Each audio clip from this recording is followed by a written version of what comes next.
শুক্রবার জুমার নামাজ শেষে মসজিদ থেকে বের হচ্ছিলেন নাসির উদ্দিন পাটোয়ারি। সে সময় তার সঙ্গে কথা বলতে যান ইসলামী বিশ্ববিদ্যালয় ছাত্রদলের আহ্বায়ক শাহেদ আহমেদ।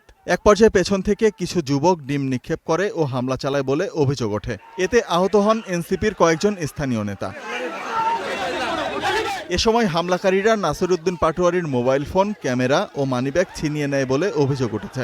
এই হামলার ঘটনায় ছাত্রদলের নেতাকর্মীদের দিকে অভিযোগের তীর ছুঁড়েছেন নাসির উদ্দিন পাটোয়ারি।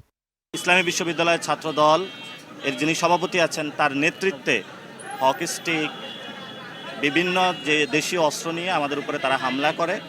আমাদের জায়গা থেকে আমরা শান্তি শৃঙ্খলা বজায় রেখেছি এবং আমাদের অনেকের ফোন, ক্যামেরা থেকে শুরু করে মানিব্যাগ তারা সেখানে আমাদের চিন্তায় করে নিয়ে যায় তারা, এবং তারা অনেকগুলো ডিম নিক্ষেপ করে। আমাদের অনেক ভাই এখানে আহত হয়েছেন হকি স্টিকের আঘাতে।